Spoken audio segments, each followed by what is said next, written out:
Bonjour Anthony Bonjour. et Gounon. Glenn. Bonjour, d'abord on va parler de ton parcours sportif, même si tu es jeune, mais tu as fait deux choses incroyables. Cette année, tu as été champion de France avec Philippe Biel. Et aussi, déjà, on va parler de ton parcours, comment tu as commencé. Tu as commencé à quel âge le sport? Le sport, moi j'ai commencé d'abord par le rugby, je pense, très tôt. Je pense à l'âge de 6-7 ans. Et après j'ai basculé sur la pelote. J'ai fait un peu de tennis aussi. Et après j'ai commencé tard à 10 ans je crois la pelote. Et après à partir de là, j'ai pas arrêté. Pourquoi tu as arrêté le rugby? Tu étais bon, tu étais en deuxième ligne ou troisième ligne? En plus, tes frères sont bons, Iban, Michael, c'est des grands joueurs en Nafarroa. Oui, après, non, le rugby, après j'ai arrêté en Benjamin pour la pelote. Après j'ai décidé de reprendre après 2 ans en junior. Et après c'était un peu compliqué de faire les deux, de faire pelote et rugby. Donc après j'ai fait le choix de partir sur la pelote. Qu'est-ce que tu as poussé vers la pelote, plutôt au rugby? La pelote, déjà j'étais un peu plus attiré par la pelote. Après le rugby c'est un peu différent, les copains c'est un peu différent. Mais comment dire, voilà, le haut niveau de la pelote m'a attiré. Comme on savait qu'au rugby on joue à Forois, ça va être compliqué donc je suis parti plus vers la pelote. Est-ce que toujours, au niveau des entraînements, comment ça se passe alors? Est-ce que tu as un entraîneur spécial? Est-ce que tu as un coach mental? Parce qu'on sait que c'est dur la pelote. Non, non, pour l'instant non, on n'a pas de coach mental, non. On essaie de s'entraîner environ 3 fois par semaine. Après ça dépend des échéances, mais on essaie environ de faire un entraînement physique, un entraînement technique et après compétition le week-end. Cette année, tu as beaucoup joué. Toi, il y avait la flûte, il y avait Biscuit, il y avait Nyang. C'est des jeunes talents. Peut-être j'ai oublié d'autres personnes aussi. Il y avait Antion Liro. Est-ce que vous êtes la relève de la pelote? Oui, oui, bon, déjà la fédération donc, nous a donné la chance déjà à 4 jeunes de pouvoir faire ce championnat groupe B. Donc après, dans la continuité, les 4 ont pu participer à des tournois avec les élites pro. Et après, petit à petit, dans les tournois, ils ont fait rentrer des jeunes du centre de formation et voilà. Comment ça s'est passé avec Philippe Biel? Est-ce qu'on t'a appelé, on t'a dit avec Philippe Biel ou c'est toi qui choisis ou cette année tu vas jouer par équipe? Comment ça s'est passé? Non, non, les équipes, donc c'est la fédération qui les ont faites. Je pense qu'ils ont privilégié de mettre des joueurs d'expérience avec les jeunes. Donc Philippe quand même assez d'expérience, Malik aussi avec Thierry Arsuani qui a de l'expérience. Pareil pour Vincent Algar avec Antonio Euro et pour Julien Chigara et Yon Saint-Paul. Donc je pense que ouais, les 4 ont réussi quand même à nous amener puisque les 4 on est quand même en demi-finale donc je pense qu'ils nous ont bien guidés, oui. Est-ce que le confinement, ça t'a un peu handicapé par rapport aux entraînements? Parce qu'on sait que le championnat s'est joué pendant le confinement. Non, non, parce que nous, grâce au centre de formation à Sparien, donc on a pu quand même continuer à nous entraîner. Puis comme on avait un statut de sportif de haut niveau, on pouvait rentrer dans les trinquets et continuer les entraînements physiques. Est-ce que tu as déjà joué en tête à tête ou tu as gagné quelque chose de catégorie jaune? En tête à tête, donc le tête à tête déjà il commence à la pelote, il commence qu'en junior. Donc ouais, j'ai gagné le championnat de France junior moi. Et après j'ai eu la chance donc de monter en deuxième série et de faire le championnat en deuxième série. Est-ce que cette année, on t'a vu beaucoup jouer des tournois aussi, je ne sais pas si on appelle des tournois ou des parties de gala, et puis les championnats tête à tête, ça va commencer bientôt. Est-ce que tu te prépares pour ça? Mais non, parce que nous, donc là on reprend le championnat amateur là d'ici mi-octobre. Donc le championnat tête à tête pour nous sera d'ici fin janvier, début février, donc je pense. Non. Aussi, il y a le tournoi de sa sœur aussi, tu y es, je pense. Oui, Bon, il y aura d'autres tournois aussi. oui, après voilà, ça c'est comme le championnat de A2 commence mi ou fin octobre. Donc là on aura ce tournoi pour se préparer qui démarre je crois dans 2 semaines je crois. Donc voilà, on rentre en quart de finale nous début octobre et on verra comment ça se passe. Je retrouve Alexis Guy, donc mon ancien coéquipier. Donc. Revenons à la finale. Comment tu te préparais la journée? Est-ce que tu avais la tresse parce que vous avez joué à 4h30, je crois? Est-ce que tu as bien dormi la nuit?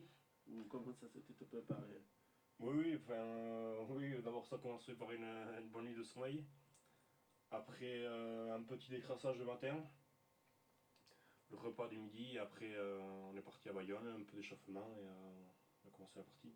Est-ce que Philippe Biel t'a donné des conseils? Tu dois te mettre là à gauche, à droite, il ne faut pas te tresser. Comment ça se passe? Oui, oui, donc Philippe Biel a cette expérience quand même de ce moment-là, donc il m'a quand même beaucoup apporté.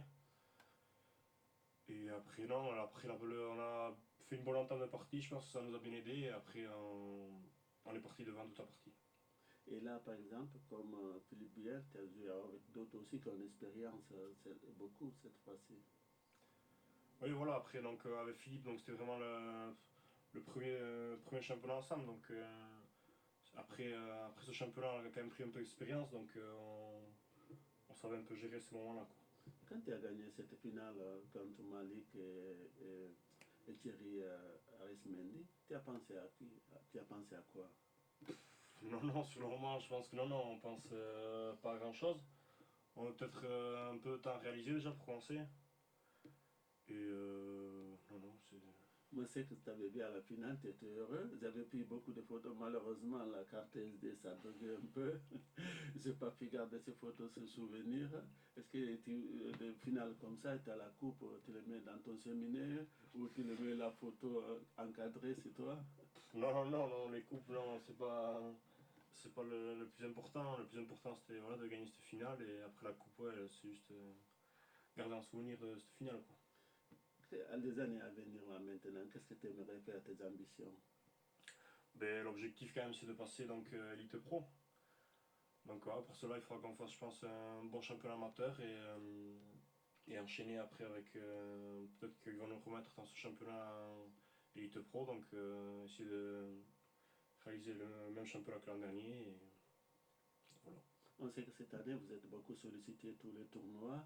Est-ce que quand un jeune comme toi qui joue beaucoup, est-ce que tu n'as pas peur de blesser? Parce que la pelote, tu sollicites tout, le bras, les jambes, les yeux, partout, quoi. C'est un sport complet.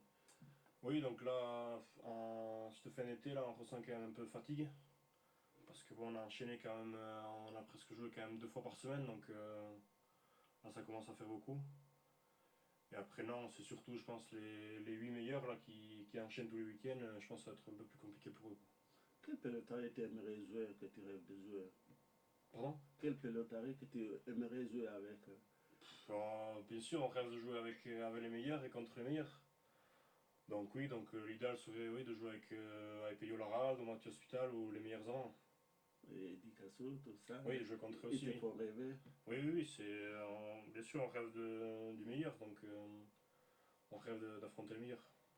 On sait que bon, un jeune comme toi, qu'est-ce qu'il rêve encore? Autre chose, est-ce que tu rêves un jour qu'on dit Anthony, il sera en finale à Bayonne, championnat de France, ou Oui, oui, Asparel, ça on dépend, rêve tête à tête? bien sûr d'être champion de France groupe A, de gagner les plus gros tournois. Et oui, bon, mais bon, il faut prendre les étapes les unes après les autres. Donc voilà, on gagne déjà ce champion dans le France groupe B, après essayer de passer Elite Pro et après essayer de rentrer avec les meilleurs. Qui est ton meilleur copain ou dans la pelote catégorie jeune? Que tu pourrais partir en vacances ou tu l'appelles souvent boire un coup? Non, non, non, après non, on s'entend bien quand même avec tout le monde. Après, c'est sûr que par exemple avec Alexis Guy, donc on a la chance quand même de jouer depuis quelques temps ensemble. On a quand même des liens plus proches, mais non, non, après, en général, on s'entend avec tout le monde. Oui. Peut-être tu es jeune encore, mais je vis des articles, la fédération, non pas la fédération, le ministre de la Jeunesse des Sports envisage de ne pas mettre à Paulus Balk l'équipe professionnelle. Qu'est-ce que tu en penses, toi? Ou tu as entendu de ça ou Non, pas? déjà, j'ai pas entendu parler de ça, donc non, je sais pas quelles conséquences ça aura pour nous, ça je sais pas du tout. Est-ce que quand on est professionnel, on a le boulot ou juste on fait que la pelote, c'est qu'on a envie, on gagne sa vie avec ou... Non, non, la pelote, personne n'est professionnel, chacun a un travail à côté, avec peut-être des emplois du temps un peu aménagés, mais non, personne n'est professionnel. Qu'est-ce qu'on peut te souhaiter? Ben, me souhaiter le meilleur, de pouvoir continuer à jouer déjà, ne pas avoir de blessures. Et essayer de progresser, de prendre les parties les unes après les autres, de franchir les étapes et d'arriver avec les meilleurs. Je veux te remercier pour ta disponibilité et ta gentillesse et d'avoir accepté notre invitation. Tu es un jeune superbe. J'espère que des années à venir, on va continuer à parler de toi et toujours, toujours de la pelote. Et merci beaucoup, Mileskera. Oui, merci beaucoup à vous aussi. Merci. Bon, ça a été.